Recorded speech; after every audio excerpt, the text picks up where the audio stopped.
Good morning सांग मैंने आज मिनी ब्लॉग को आपको बहुत बहुत स्वागत। सकाଳେ उठे प्रथम टे गरम पानी पी जाता शीत दिनिया सब प्रकार परिया पकाई भजा सहित चकुली पिठा टे खिया जाता आउ सेटा पुणी सकाळ कण खरार बसिकी सत कथा कहे सांग मैंने शीत दिन कण खरार बसिक खायार मजा किसी अलग ना। ये कम सरी कि ना खबर आसी पहुँचला कुणी आसुँच मैंने मटनटा तो सिओर हो तो स्वामी को मुझे जल्दी जल्दी पठेदेली मटन आने ता भर मुझे सब प्रकार रेडी करदेली। तापर ये देखो मटन कषा हेल्ले बांपड़ा केमती बाहर तो ये जना पड़ी कषाटा पूरा जोरदार हो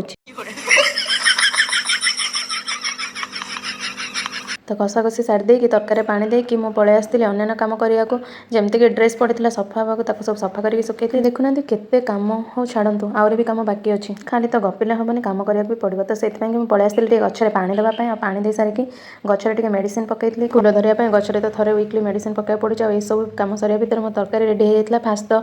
कुणिया मानक खाया बाड़ी देती आम बसी पड़ू खायापाई कि देखिए कहते तो तरकारीटा केमती हो देखिए कहले थोड़ी ना हम खाई आपको कहूँ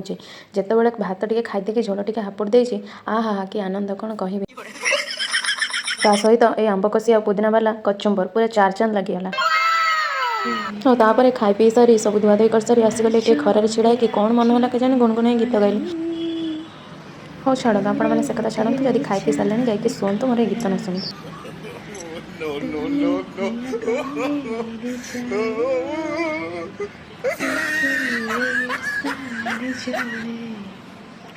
तू पाखे मोर किछि चाहे ना।